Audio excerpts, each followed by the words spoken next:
Morning, everybody. Thank you for joining us. I apologize for not giving people a heads up about this yesterday. I forgot. We're going to discuss the Psukim of Parshas HaChodesh this morning. It's the 12th chapter of the book of Shmos, Exodus. It's the special maftir this Shabbos. It's Shabbos Rosh Chodesh, and so therefore the practice is once we've gotten into the month of Nisan, around that time, there's a special maftir that discusses the instructions God gave Moshe for the Jewish people in preparation for the Korban Pesach on Rosh Chodesh Nisan. So it's quite appropriate for the Shabbos, which is Rosh Chodesh Nisan. So chapter 12 in the book of Exodus, verse 1. Vayomer Hashem Moshe ve'el Aaron be'eretz Mitzrayim limor. Hashem said to Moshe and Aaron in Egypt. Verse 2. HaChodesh hazeh lochem Rosh Chodashim. This month is for you the first of months. Rishon hu lachem l'chodshei hashana. It is the first for you of the months of the year. This is, of course, the famous idea. It's somewhat ironic. In many ways in halacha, we consider Nisan the first month of the year, even though we're used to Rosh Hashanah as being the beginning of the year. The month of Tishrei, of course, is the month that Rosh Hashanah is in. But this is the first month the Jewish people had, the month of Nisan, in the story of the Exodus. There's a great emphasis in the pasuk on it being for you. What's the significance of it being for you? It says it twice in the pasuk. Really interesting sforno over here. Sforno on pasuk beis. HaChodesh hazeh lochem rosh chodashim. Mikan ve'elach yu achadashim shelachem. From here on out, the months are going to be yours. Lasos bahem kirtzonchem. You can do what you want in these months. Alvi b'mei hashibud. But for all of the months that you were in servitude in Egypt, lo hayu yimeichem shalachem. Your days were not yours. Aval lo hayu lavodas acherim uratzonam. It was all about what other people wanted. Lefichach rishon hu lachem l'chodshei hashana. That, says the Sforno, is why it's the first for you of the months of the year. Now you're people of free will. Now you're people who can do what you want to do, to live the life that you want to live. So it's more than a technical point that now you're going to go by the Jewish calendar. It's the fact that there's a new moon is symbolic and indicative of the fact that this is a totally new day for the Jewish people. It's very interesting. The Sforno doesn't make this point, but it's interesting to think about that there's great emphasis on Rosh Chodesh really runs through the Jewish people. In other words, it's the new month when the Jewish Basin declares it so. We're sort of on autopilot from a Basin many generations ago, but before that, when the witnesses would come and declare to the Basin that they saw the new moon, it would be a new month, which it's so interesting. So it fits very nicely with the Sforno, because the Sforno says now you're setting your own paths. You're not subservient to the Egyptians anymore. In addition to that is this point, and now you can, with this month, you can create your own sanctity, which I think certainly fits with that. Moving on to verse 3, Dabru kol adas Yisrael limor. Speak to all of the congregation of Israel, saying, Be'asor lachodesh hazeh. Speak to them on the 10th of the month of Nisan. V'yichu lahem ish sel ve'savos sel laboyis. They should take a sheep per household. Okay, and of course they're going to bring the Pesach offering with this sheep. Ramban pasuk gimel. Ish sel ve'savos. Tam ha-mitzvah, the reasoning of this mitzvah is bavur ki mazel tle b'chodesh Nisan b'kocho agadol. The constellation representing a sheep is very strong in the month of Nisan. Ki mazel hatzomeach. Lekach tziva lishchot tle v'lecholoso. So therefore, the directive from God is to take a sheep and slaughter it and eat it. Lodia. Shalo b'koach mazel yatzanu mishan ela b'gzeras elyon. This is a great event for the Jewish people. They're leaving Egypt. This is amazing. And someone might look at the circumstances and say, wow, I guess it's your lucky day. I guess, just the constellations worked out in this way, and, the world works in funny ways, and good for you. We take the constellation of that month and we slaughter it and we eat it. to show it has nothing to do with the constellation of that month. It has to do with God, because we slaughter it in service to God. We recognize this is all the hand of God. The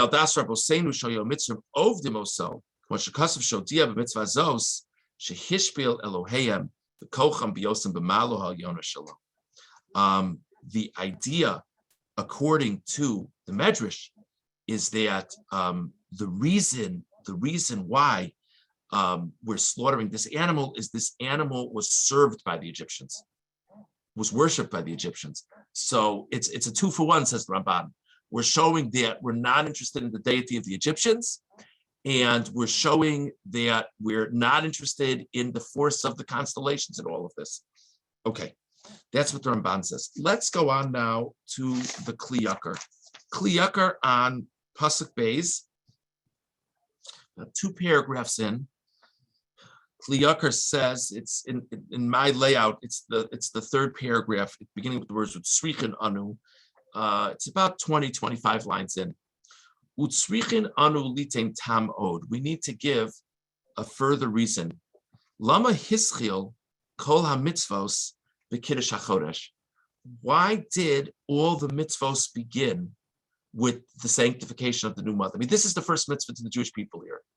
You know, if you would guess what the first sacred thing God would give the Jews to do upon their preparing to leave Egypt, you probably wouldn't have said declare it Rosh Chodesh. Doesn't sound like a very inspiring mitzvah. And what's the connection between this mitzvah and the mitzvah of Korban Pesach? Again, yes, I get it. The Korban Pesach is going to be on the 14th day of Nisan. So to have a 14th day of Nisan, you first have to have a first day of Nisan. But there must be a deeper meaning. I mean, God could have worked it out. It's not. So what's the deeper connection? The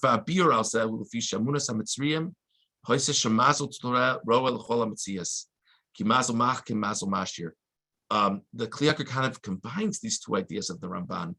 They felt that the constellation of the sheep would kind of like bring, the Egyptians felt very strongly that this constellation would bring all results. Lefichach, therefore, Toavas Mitzrayim Koroet Son. The Egyptians were disgusted by people who would shepherd sheep, as we've discussed in the actually Sefer Bereshis, because in their eyes that was chutzpahdik. You know, the sheep is calling the shots. How could you dictate to the sheep? The sheep dictates everything. Therefore, God says, slaughter the sheep,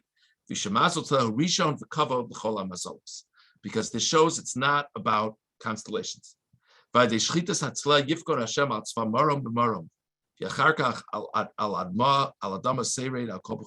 So through slaughtering this thing, which represents the constellations, it shows that God is dominion over the heavens, and then it will come down and dictate things in this world. B'nei chodesh Nisan, huzman knisas Hashem es b'mazel tleh. V'naseh chodesh ze rosh l'chodshei hashana, k'dei shezikaron yitzias Mitzrayim neged einenu samid. The Kli Yakar says the reason why the month of Nisan is the first month in our counting, because we should always remember the exodus from Egypt. So the fact that when we do calendars, Nisan is the first month, is a constant reminder about the exodus. V'yesh lachosh, there's reason to be concerned. Shema mitoch mitzvah zu yitain makom letoim lachlot v'lomar shem b'nei chashivos mazel tleh hamashamish b'chodesh zeh na'aseh chodesh zeh rosh l'chodshei hashana. Somebody could take this tidbit that the Jews focus so much on the month of Nisan and utterly misunderstand. We're saying the reason we focus on the month of Nisan is to remind us of the great gift God brought the Jewish people. Someone else might hear this, you know, a little bit of knowledge is a dangerous thing, and say, oh, the Jews are very into the month of Nisan. It must be they believe quite strongly in the constellation of the sheep. It must be that that's what it's all about. So first of all, God says, take that sheep and slaughter it. It shows that we're not into the constellations. An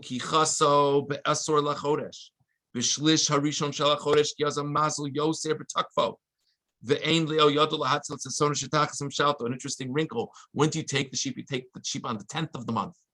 In a 30-day month, the 10th of the month is 1/3 of the way through the month, and that's when the appearance of the constellation is going to be strongest.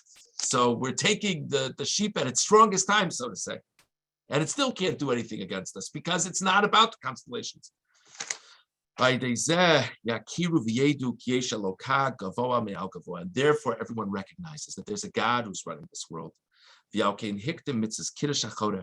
Therefore, it proceeded with it puts the mitzvah of sanctification of the moon first,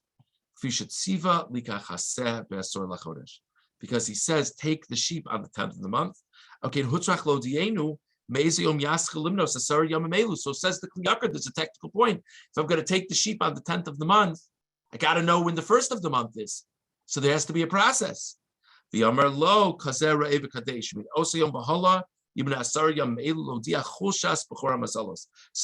let's decide when Rosh Chodesh is, and 10 days later is when you'll take the sheep. And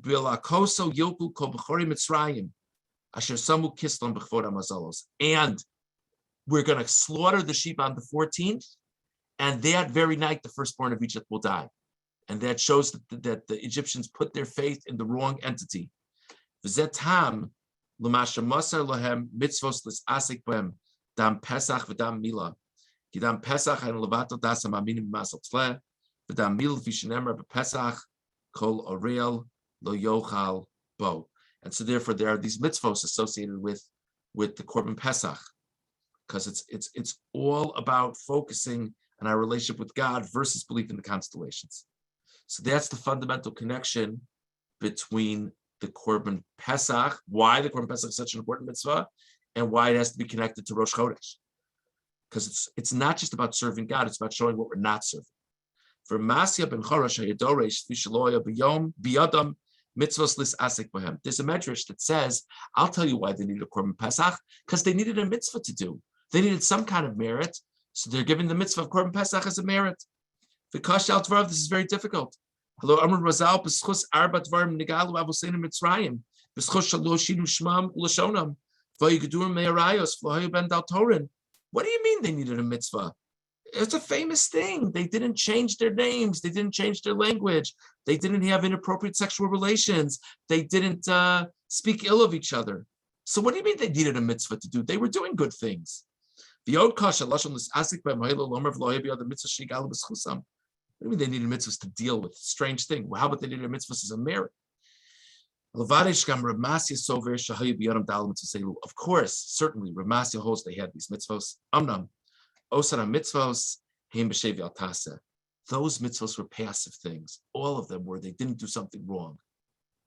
They needed